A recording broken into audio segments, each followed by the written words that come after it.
పిల్లి బాగుందా? పిల్లి బాగుందా? పిల్లి బాగుందా? పిల్లి బాగుందా అమ్మా?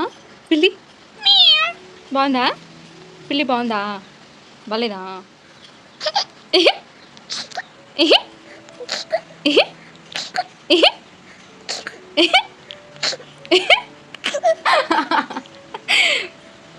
హలో అండి, అందరికీ నమస్తే. అందరు ఎట్లున్నారు? మంచిగా ఉన్నారా? నేనైతే చాలా చాలా బాగున్నాను. మీరందరూ కూడా బాగుండాలని మనస్ఫూర్తిగా అయితే కోరుకుంటున్నా. Welcome back to our channel Priyaraju heartful life. ఈ రోజు మన ఇంటికి ఒక గెస్ట్ వచ్చిందనమాట. దీన్ని పట్టుకోవటానికి నేను నానా కష్టాలు పడ్డా, అయినా కూడా పట్టుకోలేకపోయినా. ముందు రోజు నైటే దీన్ని పట్టుకోవటానికి ట్రై చేసినా కానీ దొరకలేదు. ఇంకా వదిలేసిన. ఇక నెక్స్ట్ డేకి దొరికిందనమాట. అత్తమ్మ వాళ్ళకి దొరికితే తీసుకొచ్చి ఇచ్చింది. నిన్న పెదింతసేపు కష్టపడ్డావు కదా పటు అని ఇచ్చిపోయింది అనమాట. అయితే పిల్లలేమో స్కూల్కి వెళ్ళిపోయారు. పిల్లలు వచ్చిన తర్వాత పిల్లలకి చూపించి వదిలేద్దాం అనుకున్నా. కానీ పాపం నాకు కనిపించిన రోజుకి నెక్స్ట్ డేకి చాలా బక్కగా అనిపించింది. అందుకే ఫస్ట్ దానికి పాలు పోసేసిన. ఫస్ట్ తీసుకురాగానే దానికి కూడా భయమైనట్టుంది. వెళ్ళిపోవటానికి బాగా ప్రయత్నాలు చేసింది అనమాట. ఉల్లిగడ్డల బుట్టిలా వేసిన, అందులోనే పాలు పోస్తే ఇక మంచిగా పాలు తాగి ఇక కుక్కు మనకుండా మంచిగా వండుకుంటుంది. మా వంశతాలకి పిల్లి అంటే అసలు భయం అనమాట. దగ్గరికి వెళ్ళేది కాదు. కానీ ఈ పిల్లి వచ్చిన తర్వాత దగ్గరికి పోయి చూస్తుంది, కొట్టనికి పోతుంది. కానీ అది దొరుకుతుందా? నాకు దొరుకుడే కష్టం. నాకైతే క్యాట్స్ అంటే చాలా ఇష్టము. మ్యారేజ్కి ముందు పెంచుకునేదాన్ని. ఇంకా ఇప్పుడు పెంచుకుందామని అయితే అనుకోలేదు. సాయంత్రం పిల్లలు వచ్చిన తర్వాత చూపించి వదిలేద్దాము అన్నట్టుగా పెట్టుకున్నాను అనమాట. ఇక మధ్యాహ్నం అన్నం తినబుద్ధి కాలేదు. అందుకని ఏం చేద్దామే అంటే ఉగ్రాని బొంగులు ఉన్నాయి కదా, ఉగ్రాని చేయమన్నాడు మా ఆయన. ఇంకా ఆ పని ఆయనకే అప్పచెప్పిన. ఉల్లిగడ్డ కోసి కొంచెం మిరపకాయలు కోసియవా అని. మా వంశు తల్లి పాపం తెగ తిప్పలు పెడుతుంది వాళ్ళ డాడీని. అప్పుడప్పుడు పిల్లల్నిచ్చి ఇట్లా పనులు కూడా ఇంట్లో వాళ్ళకి చెప్తుండాలి. అప్పుడు మనం పడే కష్టం ఏందో వాళ్ళకు కూడా అర్థమవుతుంది. మార్నింగ్ తిన్నా, ఇక మళ్ళీ సాయంత్రం 4 ఏమో అయింది. తినబుద్ధి కాలేదు, తినలేదు. ఇక టీ అన్న తాగుదాము అని టీ పెట్టుకుంటున్నా. ఆయన వచ్చిండనమాట. నీ ఒక్కదాని కాడికి పెట్టుకున్నావు అంటుండిగ. నేను ఎప్పుడైనా తాగుతావా అని అడిగి పెట్టినప్పుడేమో తాగడు. నేను ఇక ఆయన ఎట్లోగా తాగడలే అని నా ఒక్కదాని కోసం పెట్టుకున్నాను అనుకోండి, వచ్చి నాది లాక్కుంటాడు. నేను ఫోన్లో అయితే వీడియో తీసుకుంటున్నా. మా అమ్మ ఒక 2-3 టైమ్స్ అయితే కాల్ చేసిందనమాట. అందుకే ఇంకా మా ఆయన ఫోన్ తీసుకొని దాని నుంచి అమ్మకైతే కాల్ చేసి మాట్లాడుకుంటా ఒక సైడ్గా వంట అయితే చేస్తున్నా. అదే ఉగ్రాని చేస్తున్నా. ఉగ్గాని అంటారంట కదా. మా ఇద్దరి కాడికే కాకుండా కొంచెం ఎక్కువగానే చేస్తున్నాను. ఇంకా ఈవినింగ్ అయిపోయింది కదా, పిల్లలు కూడా వస్తారు. ఇక స్నాక్స్ లాగా ఈ ఉగ్గానే తినేస్తారులే అనేసి ఇంకా వాళ్ళకి కూడా కలిపి అయితే చేస్తున్నాను. మా పిల్లలు కూడా నిన్న బాగా ప్రయత్నించారు అనమాట ఆ పిల్లిని చూడటానికి, పట్టుకోవటానికి. కానీ అది దొరకలేదు. ఇప్పుడు వాళ్ళ ఎగ్జైట్మెంట్ చూద్దాము అనేసి దాన్ని బంధించిన. కాసేపటికి దాంట్లో ఉండలేదులేండి, వదిలేసిన. పోతే పోన్లేని అని వదిలేసిన. కానీ అది ఓలేదన్నమాట, ఇంట్లోనే తిరుగుతుంది. బుట్టిలో వేసినప్పుడు బాగా అరిచిందనమాట. ఇంకా దాన్ని అరుపు భరించలేక వదిలే పాపం పోతే పోని అని వదిలిపెట్టిన తర్వాత ఇంకా అది బయటికి వెళ్ళకుండా ఇంట్లోనే తిరుగుతుంది. దాంట్లో వేయటానికి ఇంకో రీజన్ ఏంటంటే దాని గోర్లు షార్ప్ ఉంటాయి కదా, మళ్ళీ పిల్లలకి గీరితే పాపకి గీరితే కష్టమవుతుంది కదా అనేసి అందులో పెట్టిన. కానీ ఆ పిల్లి మాత్రం మా వంశు తల్లి కన్నా ఘోరంగా అరుస్తుంది. ఇక భరించలేక వదిలేసిన. పిల్లలు ఏమన్నా తింటున్నారు అంటే భలే క్యూట్గా అనిపిస్తుంది, మస్తు నవ్వొస్తుంది అసలు. మా పాప తినేటప్పుడు కూడా అంతే. ఏమన్నా తనకి ఇచ్చినాం అనుకోండి, దాన్ని తినేటప్పుడు చూడాలి, మస్తు నవ్వొస్తుంది, అంత క్యూట్గా అనిపిస్తుంది. పిల్లలకి ఏం గిన్నెలు వేసి ఇచ్చినా సరే అవన్నీ కింద పోసి కింద ఉన్నాయే ఏరక తింటారు. ఎందుకో మరి. చూసిరా ఎట్లా తింటుందో. అట్లా క్యూట్గా తినటం చూడటానికైనా మళ్ళీ ఏదో ఒకటి ఇవ్వాలనిపిస్తుంది పాపకి. పిల్లలు స్కూల్కి వెళ్ళేటప్పుడు షూస్ కానీ చెప్పులు కానీ వేయొచ్చు కదక్క అన్నారు కదా. అయితే షూస్ వేసుకొని పోతుండే. ఒక్కరోజు పోయి ఒక సాక్స్ పోగొట్టుకొని వచ్చిండు. ఇంకా తర్వాత ఏంటంటే వాడికి వేసుకోబుద్ధి కాదో ఏందో తెలియదు కానీ షూస్ తీసి బ్యాగ్లో పెట్టుకొని వస్తాడనమాట. ఇంకా మా చిన్నోనికి అయితే తీసుకోలేదు. వాడికి చెప్పులు వేసుకోమని పొమ్మంటే చెప్పులు వేసుకొని పోయి బస్సులోనే ఇడిచి మర్చిపోయింది. ఇక అవి వాడికి దొరకలేదు, ఇంకా తీసుకోలేదు వాడు. ఒక 5-6 డేస్కి మళ్ళీ ఆ చెప్పులు దొరికినాయి. బస్సులో చూసి ఇచ్చిర్రు అనమాట. మా పెద్దోడు కూడా చెప్పులు వేసుకపోను అంటాడు కానీ నేనే బలవంత పెట్టి వేసుకుపోమని చెప్తా. ఇంకా చెప్పులు వేసుకపోయినా ఒక్కొక్కసారి ఇడిచి బ్యాగ్లో పెట్టుకొని వస్తారు ఎందుకో మరి. షూస్ అయితే తీసుకోవాలి. వాడు నిన్న మొన్న అడుగుతున్నాడు. ఇంకా అవి చిన్నోనికి అవుతాయి కాబట్టి పెద్దోనికి తీసుకోవాలి. ఎప్పుడు చిన్నోళ్ళ పరిస్థితి ఇంతే కదా. ఇక పాప మనం తినేటప్పుడు ఇట్లా ముందలొచ్చి కూర్చుంటుంది. అట్లా కూర్చున్నప్పుడు కనీసం కొంచెం అన్నా పెట్టకుండా అస్సలు తినబుద్ధి కాదు. కోళ్ళు అయితే సగం పోయినాయి, సగం ఉన్నాయి అన్నమాట. అందుకోసం మా ఆయనకి కొంచెం పని తక్కువైంది కాబట్టి కొంచెం ఫ్రీగా ఉన్నాడు. కోళ్ళు అన్నీ ఉంటే కనుక కొంచెం పని ఎక్కువ ఉంటుంది. ఇక ఉగ్గాని బజ్జీ ఫేమస్ అంట కదా, నాకు వీడియోస్లలో చూసేదాకా తెలియదు.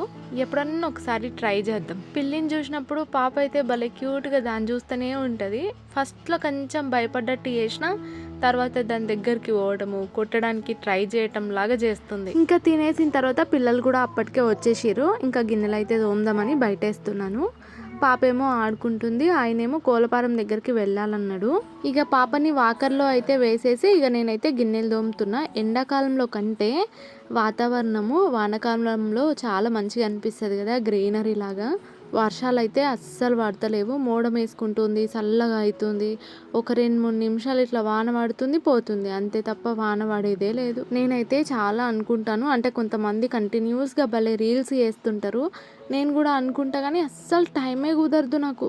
ఇక మా ఆయన అయితే ఎప్పుడైనా నాకు రీల్స్ చేయాలనిపించి ఇంట్రెస్ట్ వచ్చింది అనుకోండి, రమ్మంటే అస్సలు రాడు, బద్ధకంగా ఉంటాడు. అదే ఆయనకు అనిపించింది అనుకోండి, నాకు ఎంత బద్ధకంగా ఉన్నా ఇక లేచిపోయి చేయాల్సిందే. ఏవైనా సింగిల్గా చేద్దామంటే కూడా ట్రైపాడ్ సెట్ చేసుకొని చేయాలంటే చిరాకు వస్తుంది. ఆయన ఉంటే కనుక ఈజీగా అయిపోద్ది కదా, అందుకని తీయమని చెప్తా కానీ ఇంటికి వచ్చిండంటే అయిపోయి ఇక బద్ధకంగా ఉంటుంది. పాప అయితే బయట వేస్తే మంచిగా ఆడుకుంటుంది, అసలు మొత్తం తిరుగుకుంటా.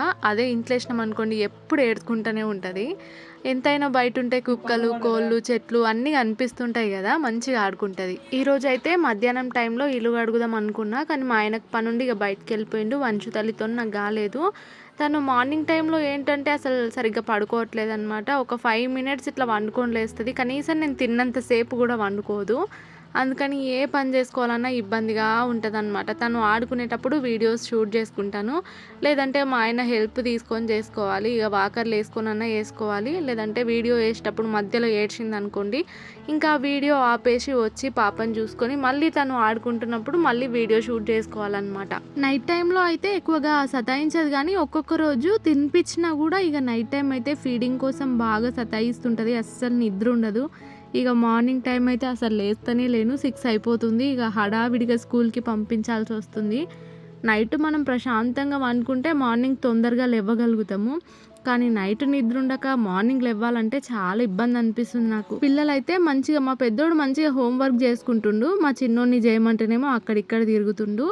నేను ఎప్పుడన్నా వీడియోస్ తీసుకునేటప్పుడు కమ్మలు కానీ అలాంటివి ఏమైనా ఇట్లా చేంజ్ చేసుకుంటూ ఉన్నాను అనుకోండి, ఎక్కడైనా పెట్టానంటే అక్కడ మర్చిపోతూ ఉంటా.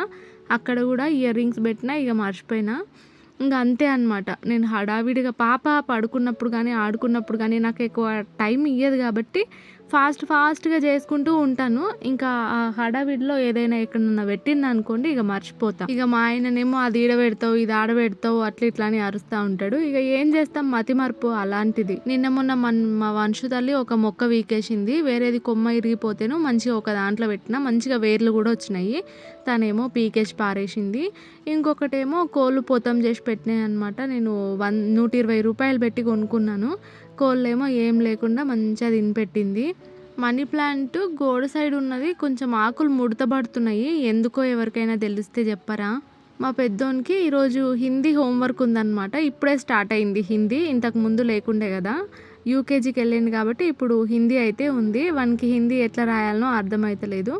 అందుకే నాకు వస్తలేదమ్మా నాకు వస్తలేదు అంటుండు. ఒకసారి పోయి చూపించొచ్చిన, అయినా కూడా అట్లనే కూతలేస్తుండ అనమాట. ఇది నాకు రాయటానికి వస్తలేదమ్మా అని చేతి పట్టుకొని రాపి అంటుండు. ఈ వర్క్ అయిపోయాక వస్తాగ్రా అని నేను అంటున్నా.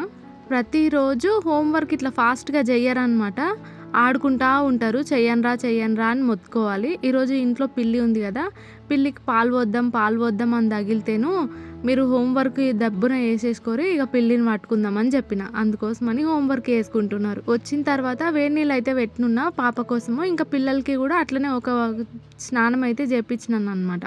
అందుకని ఇంకా బట్టలు కూడా వేసుకోకుండా మరీ రాసుకుంటున్నారు వాళ్ళు పిల్లి కోసం. పిల్లి నీ దగ్గరకు వస్తుంది మా దగ్గరకు వస్తలేదు అని అంటున్నారన్నమా. మా పెద్దోడు అన్నాడు, అయితే నేనుండి బంగారం రామ్మ అట్లిట్లా అంటే వస్తుంది రా అంటే వాడు పాపం నిజం అనుకొని ఫ్రిడ్జ్ దగ్గరికి పోయి రామ్మ బంగారు తల్లి అని పిల్లిని పిలుస్తున్నాడు.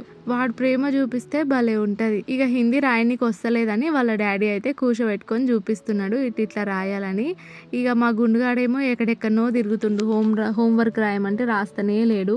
ప్రతి ఇంట్లో ఇట్లనే ఉంటుంది కదా, పెద్దోళ్ళతోనేమో కొట్టుకుంటాను తిట్టుకుంటాను ఎట్లనన్నా చెప్పుకుంటాను రాపిస్తాము. అదే చిన్నోళ్ళనేమో ఇక అడుక్కోవాల్సి వస్తుంది రాయన్రా అని. అంతేకాదు కొన్నిసార్లు అయితే వాళ్ళు రాయకపోతే మనమే రాయాల్సి వస్తుంది కూడా.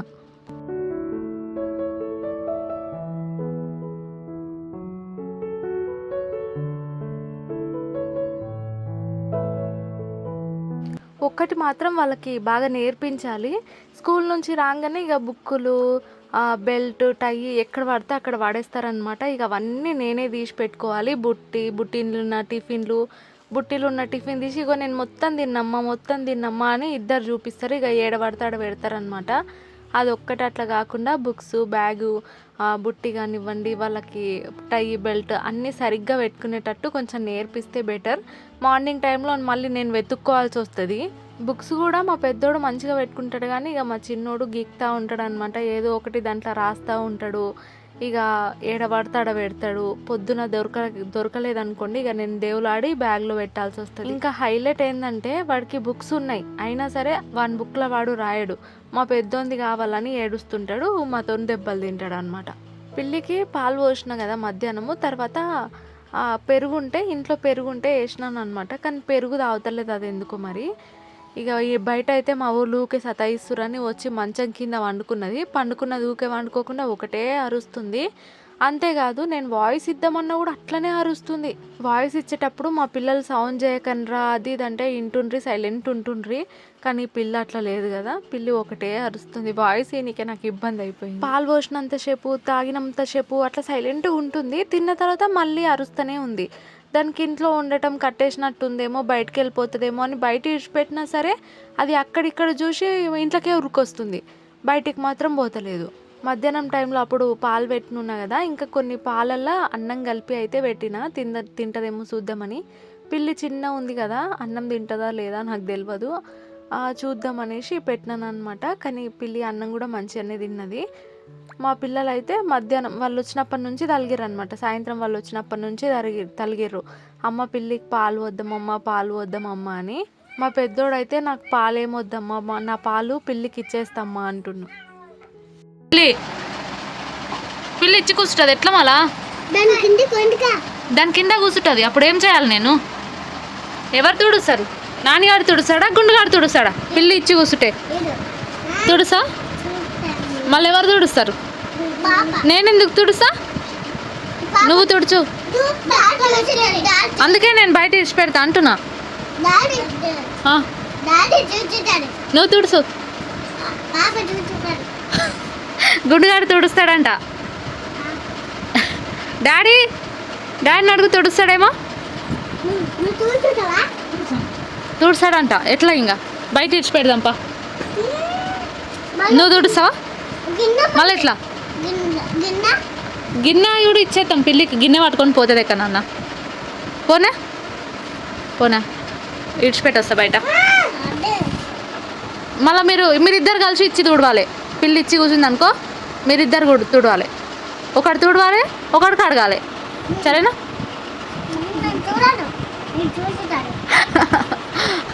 ఆడు తుడుస్తాడా? నువ్వా? గుండుగాడా? నువ్వేనంట గుండు, నాన్నగాడు అంటుండు. అన్నం తిన్న తర్వాత నీళ్ళు కూడా తాగుతుంది కదా అని డౌట్ వచ్చింది. అందుకే ఒక గిన్నెలో తీసుకుపోయి నీళ్ళు పెట్టిన. మేము ముందలుంటే ఏంటంటే బెదురుకొని దూరం పోతుంది. మేము దూరం జరిగేసరికి వచ్చి తింటుంది అనమాట. పిల్లలు మాత్రం ఇన్నే కూర్చొని చూస్తూ ఉన్నారు పాపం దాన్ని. పిల్లలకి పట్టుకోవాలని ఉంది కానీ అది ఎట్లు ఉరుకుతుందంటే మా వంశ తల్లి కన్నా షార్ప్ ఉన్నట్టుంది. ఇక నేనైతే ఫ్రెష్ అప్ అయి వచ్చేసిన. ఇక వంట అయితే చేయాలన్నమాట. అన్నం అయితే పెట్టేసిన. ఈరోజు నేను బిర్యానీ చేద్దాం అనుకున్నాను కానీ బాస్మతి రైస్ దొరకలేదు. అన్నం చెంచా కోసం వెతుకుతుంటే చేయి కాల్చుకున్నా. చాలాసార్లు ఇట్లనే వేడి గిన్నె అని మర్చిపోయి వేడి గిన్నెని పట్టుకొని కాల్చుకుంటా. మా పిల్లలైతే ఇంట్లో ఏమైందో సూతురా సూతురా అంటుర్రు. ఇక నాకు గుండె గుబేలమన్నది మా చిన్నోడు ఇంట్లో ఏం చేసిండు అని. ఇక లోపలికి పోతే ఒక డబ్బాల పల్లీలు ఉండే అనమాట. ఆ డబ్బాల పల్లీలన్నీ తీసుకుపోయి మంచం నిండా పరిచి ఒక్కొక్కటి ఏరుకొని తింటురు. పచ్చి పల్లీలు తినొద్దు పైత్యం అవుతుంది అంటారు. మా వాళ్ళేమో చెప్తే వినరు. ఏం చేయాలి? ఎగ్ బిర్యానీ చేద్దామంటే కుదరలేదు. ఇంకా ఎగ్ కర్రీ అయినా కొంచెం ఎప్పట్లాగా కాకుండా వేరేలాగా చేద్దాం అనుకున్నాను అనమాట. ఇంక ఇప్పుడు అలాగే చేస్తాను. ఎప్పుడు ఇలా చేయలేదు, ఫస్ట్ టైం. మామూలుగా మా ఆయనకి ఏంటంటే టమాటాలు మిక్సీ పట్టడము అస్సలు నచ్చదు. కానీ నేను టమాటా చారు చేసినా సరే టమాటాలు మిక్సీకి బట్టే చేస్తాను, తొందరగా అవుతుంది. టమాటాలు ఉడకబెట్టి అవి చల్లారి పీస్కి చేసేదానికంటే టమాటాలు ఉడకబెట్టకుండా డైరెక్ట్గా మిక్సీకి పట్టేసి మసిలించి చింతపండు పిసికి ఇట్లా పోస్తే బాగుంటుంది. కర్రీ అనేది చిక్కగా అవుతుంది, బాగుంటుంది. ఇంకా మా వంచు తల్లి అయితే ఏడుస్తుండే. ఇక మళ్ళీ పడుకుంటే కష్టం అనేసి ఫస్ట్ అయితే తనకు తినిపిస్తున్నాను. మా ఆయననైతే రమ్మన్నాను అనమాట. కోలపారం దగ్గరికి వెళ్ళిండు. పాపకు నువ్వు తినిపిస్తే నేను తొందరగా వంట చేస్తాను, లేకుంటే మళ్ళీ వాళ్ళిద్దరు కూడా పడుకుంటారు అని పిలిస్తే వస్తున్నా అన్నాడు. కానీ ఇంకా రాలేదు. ఇంకా ఆయన వచ్చేలోపు నేను పాపకు తినిపించేసిన తర్వాత వచ్చిండు. ఫస్ట్ అయితే సేమ్ బిర్యానీ కోసం ఆనియన్స్ని వేయించి పక్కకి ఎట్లా పెట్టుకుంటామో ఇప్పుడు కూడా అట్లనే అయితే పెట్టేసుకుంటున్నా. నేను ఫోన్లో ఈ రెసిపీ చేద్దాం ఆ రెసిపీ చేద్దాం అని బాగా అనుకుంటాను. కానీ మనది విలేజ్ కాబట్టి దానికి కావాల్సినవి కరెక్ట్గా దొరకవు, కాబట్టి నేను మిస్ చేయాల్సి వస్తుంది. అంతేకాకుండా నా ఛానల్లో చాలామంది మినీ వ్లాగ్స్ కానీ డైలీ రొటీన్వి కానీ చూస్తారు. కానీ ఇట్లా ఎక్కువ అంటే వంటలు అయితే వ్యూస్ పోవన్నమాట. అంత కష్టపడి ఇక వంటలు చేయటం అవసరమా అనిపిస్తుంది నాకు. మినీ వ్లాగ్స్ అయినా సరే నా డే రొటీన్ లాగా చూపిస్తేనే బాగుంటుంది. నార్మల్గా ఏమైనా వంటలు చేద్దాం స్పెషల్వి చూపిద్దామంటే పోవన్నమాట. టమాటా అయితే మిక్సీకి బట్టి పెట్టేసుకున్నాను కదా, ఇంకా అదైతే వేసేసిన. ఇదేంటంటే కొంచెం బాగా మసిలి నూనె అంతా ఇట్లా పైకి తేలాలి. అప్పుడు టమాటా స్మెల్ బాగా ఉండదు, అదే పచ్చిగా ఉన్నట్టుగా అయితే అనిపించదు అనమాట. ఫస్ట్ టైము ఏదైనా నేను ట్రై చేస్తున్నానంటే ఏమనిపిస్తుంది అంటే అబ్బా మా ఆయన ఏమంటాడో ఏమో, వచ్చింది రానివన్నీ ట్రై చేసి మా కడుపును మాడుస్తామంటాడో ఏమో అనిపిస్తుంది. కానీ ఒక్కొక్కసారి అవి పర్ఫెక్ట్గా మంచిగా వచ్చినప్పుడు కడుపు నిండా తినేస్తాం. చాలా వరకు అయితే నేను చేసినవి ఖరాబ్ కావు. కానీ ఇట్లా ఖరాబ్ కావు అన్నప్పుడు ఏదైనా చేసినాను అనుకోండి ఖరాబ్ అవుతాయి. నేను ఇట్లా టేస్ట్ కూడా ఎప్పుడు ఎక్కువగా చూడను అనమాట. ఇంకా ఎట్లనన్నా కాకోకో అని ఇచ్చి పెడతా. ఈరోజు ఎందుకో చూడాలనిపించి టేస్ట్ చూసినా కానీ మంచిగా అనిపించింది. ఇంకోటి గరం మసాలా లేదనుకోండి, ధనియాల పొడి వేసిన తర్వాత ఏమైనా గరం మసాలా వేయటానికి లేకపోతే ఇక సాంబార్ మసాలానో చికెన్ మసాలానో వేసేస్తా. ఇట్లా మంచిగా స్పెషల్ కర్రీస్ చేసుకున్నప్పుడు కొత్తిమీర కానీ పుదీనా కానీ ఉంటే బాగుంటుంది అనిపిస్తుంది. కానీ దొరకవు, ఏం చేస్తాం. పెట్టుకున్న ఏమో కోళ్ళు మొత్తం తవ్వి పడేసినాయి. ఈసారి మళ్ళీ పెట్టుకోవాలి పుదీనా. కర్రీ అయితే ఎట్లయితుందో ఏందో అనుకున్నా కానీ సూపర్గా అయ్యింది. గ్రేవీ కూడా మంచిగా అయింది అనమాట, చిక్కగా. ఇక ఒక్కొక్కరం తినే కంటే అందరం ఇట్లా కూర్చొని తింటే బెటర్ ఉంటుంది కదా, అందరిది ఒకటేసారి పని అయిపోద్ది. అన్ని కింద పెడతా కానీ ఏదో ఒకటి మర్చిపోతా ఉంటా. అది నాకు వచ్చిన మెయిన్ ప్రాబ్లం. మా పెద్దోడు ఎందుకో అలిగిండు, అందుకే వాడిని బుజ్జగిస్తున్నా, అది ఇది చెప్తున్నా. లోపల పిల్లేమో ఒకటే అరుస్తుంది, మా పాపనేమో పడుకుంది. ఇక నాకు అదొక టెన్షన్ పట్టుకుంది అనమాట, ఎక్కడ లేస్తుందో వంశు తల్లి పిల్లి గోలకు అని. తను అసలే కొంచెం సౌండ్ వచ్చినా లేస్తుంది కదా, అందుకేనమాట భయం. ఇక ఇది సౌండ్ ఆపేటట్లు లేదురా బాబు అనుకొని ఇక నేనే లోపలికి పోయి పిల్లిని బయట ఇంట్లోకైతే కొట్టిన. పూరా బయటికి వెళ్ళగొట్టలేదు, జస్ట్ బయట రూమ్లోకి అయితే పంపించినాను అనమాట, అంతే. అంటే లోపల బాగా అరుస్తుంది, దాని అరుపుకు మా పిల్ల లేస్తుందో అని భయపడి ఈ రూమ్లోకి అయితే పంపించేసి పరదా నిండుగా వేసేసిన. ఇక అన్నీ తీసుకున్నా మంచిగా కూర్చున్నా అనేలోపు మళ్ళీ ఫ్యాన్ వేయలే అనమాట. ఇక మళ్ళీ లేసుడు అసలు చిన్నపిల్ల లేచినట్టే ఉంటుంది. ఊకే లెవ్వా కూర్చున్నా కరెక్ట్గా టైం చూసి ఆడుకుంటారు నాతో. మా వంశ తల్లికి అసలు గజ్జలు పెట్టుడే తప్పైపోయింది. వాయిస్ ఇచ్చే టైంకి ఏం చేద్దామన్నా గజ్జలు ఒకటే ఊపుతూనే ఉంటుంది. గజ్జల సౌండే ఎక్కువైపోయింది నాకైతే. గజ్జలు తీసి పెడదామా అంటే నాకేమో తీయబుద్ధి కాదు. మా ఇంట్లో అయితే ఒకరి తర్వాత ఒకరు ఎందుకో ఒకదానికి అలుగుతూనే ఉంటారు అనమాట. మీరు మంచిగా తిన్న తర్వాత పిల్లిని పట్టుకొని పిల్లిని మీ పక్కల వండబెడతారా అన్న. నా పక్కల అంటే నా పక్కల అని కలిగిర్రు అనమాట. అన్నీ తెచ్చినా మంచిగా కూసున్నా అనుకున్నా కానీ ఇంకేం చేస్తాం, కర్రీ చెంచా మర్చిపోయినా. మా పెద్దోడిని రిక్వెస్ట్ చేస్తే సేమ్ మళ్ళీ అదే మాట, ఎప్పుడు నాకే చెప్తారు అన్నాడు. కానీ ఇక తెచ్చిండు. చిన్నప్పుడు నేను కూడా అంతే, నాకు ఎక్కువగా పనులు చెప్పినప్పుడు అలాగే ఫీల్ అయ్యేదాన్ని, అన్నీ నాకే చెప్తారని అలిగి ఏడ్చి కూర్చునేదాన్ని. ఇప్పుడు నా ప్లేస్లో మా పెద్దోడు ఉన్నాడు. ఇంకా కొన్నిసార్లు అయితే ఏమన్నా పని నేర్చుకుంటే మళ్ళీ ఎడ చెప్తారో అని ఆ పని నేర్చుకోకుండా ఉండేదాన్ని. పిల్లి అయితే పిచ్చి పిచ్చి చేస్తుంది అనమాట, అంటే చిలిపి శాస్త్రాలు చేస్తుంది. చూపిస్తున్నాను పిల్లలకి, నవ్వుతున్నాడు మా పెద్దోడు ఎంత తొందరగా కలుగుతాడో అంత తొందరగా అలక పోతుంది కూడా వానికి బుజ్జగిస్తే. పిల్లలు అసలు ఎంత ఇన్నోసెంట్ ఉంటారంటే, పిల్లి రాయి తింటుంది చూడండి రా అంటే, పిల్లి రాయి తింటుందా అమ్మ, ఒక పెద్ద రాయి తెచ్చి ఇంట్లో పెట్టమ్మా, ఇక తినుకుంటుంటుంది, ఏడికి పోదు అని అంటారు. ఇది ఫస్ట్లోనేమో పిల్లి భయపడుతున్నట్టు భయంగా అట్లుందనమాట. ఇంకా మధ్యాహ్నం దొరికింది, నైట్ వరకు ఇక మా మెంబర్ లెక్క అయిపోయింది. అటు ఇటు ఉరుకులు ఆడుతుంది, ఆట ఆడుతుంది, సేమ్ పిల్లి శాస్త్రాలు చేస్తుంది అనమాట. ఈ పిల్లిని చూస్తుంటే పెళ్ళికి ముందు నేను పెంచుకున్న పిల్లి గుర్తొచ్చింది నాకు. దానికి నేను గూగుల్ అని పేరు పెట్టుకున్నా. సరే అబ్బా, వీడియో అయితే ఎండుకొచ్చేసింది. వీడియో ఎలా అనిపించిందో కామెంట్ చేసి చెప్పండి. వీడియో కనుక నచ్చితే చిన్న లైక్ చేసి ఓర్రి. ఇక నేనైతే ఉంటా, మళ్ళా బై.